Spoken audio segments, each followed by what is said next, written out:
Welcome to Flashpoints. I'm Margaret Brennan here in the CBS newsroom, joined by Juan Zarate, Senior National Security Analyst here at CBS. Hi, Juan, Margaret. we've been glued to television sets watching this incredible footage of these increasingly violent protests in the streets of the Ukrainian capital. They're now spreading to the east and west of the country. It seems like now there's a deal, perhaps a peace deal. The question is whether or not it sticks. How has this small little country gotten on the geopolitical map like this and gotten this much attention? Well, I mean, the violence, as you said, has been horrific, almost unbelievable to see the images coming out of Kiev, a European city.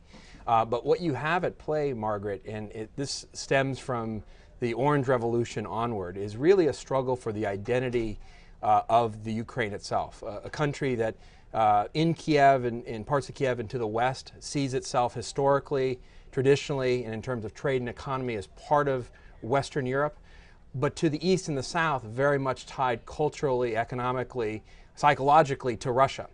And what you have in essence is a fault line between Russia and the West.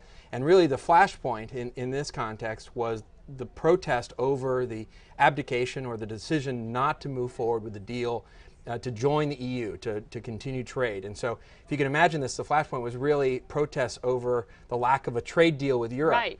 But what it reflected was this underlying current and conflict over the identity of Ukraine and the power being played by both the Russians that see the Ukraine as part of their near abroad and the Europeans that certainly want to pull Ukraine into its orbit.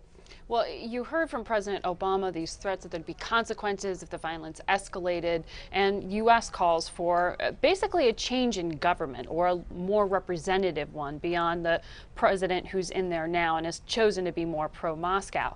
But you also hear this isn't a Cold War chessboard.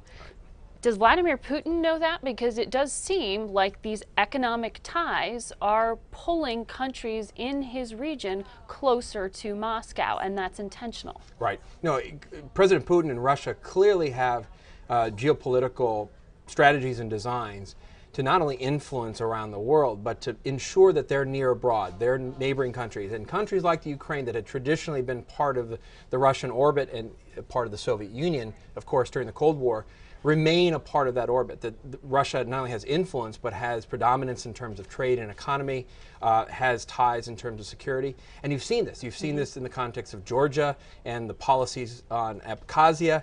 You've seen it with the way the Russians have treated Latvia and Estonia and Lithuania. And of course, this is all playing out in a very big way in the Ukraine, because Ukraine actually matters the most to Russia. And so that's why you've seen President Putin so vested in this. It's why you've seen the Russians providing economic incentives, loan guarantees, and it's why President Putin, frankly, is at the heart of this discussion as to whether or not this peace deal that you described is actually going to hold. It's been sort of publicly embarrassing maybe for the U.S. to see that this phone calls from the Secretary of Defense go unanswered. Phone calls from the commander of NATO go unanswered until today. Does it matter that the U.S. doesn't really have influence here?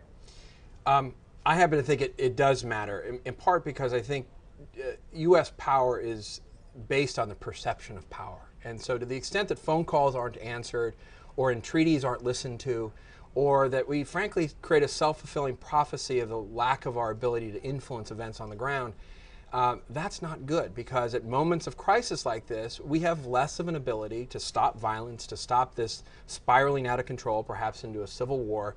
And frankly, the world watches these instances to say, can the U.S. actually affect things on the ground? Our friends and allies in Asia watch this. Our friends and allies in the Middle East watch this. And so these are episodes that aren't isolated geopolitically. And so I think those instances matter. Now, in fairness to the administration, there's not much you can do kind of on the ground to stop the snipers shooting the protesters or the more violent fringes of the protesters throwing, or capturing policemen in the heart of Kiev. That said, the U.S. can be a strategic driver for what the solution looks like. And in some ways, we've ceded that to the Europeans. And it looks like, at least for now, the Europeans have been able to devise a solution, at least for now. Some quiet diplomacy happening behind the scenes. We'll see if this deal sticks. Thank you very much, Juan. Thanks, Margaret. This has been Flashpoints here at CBS.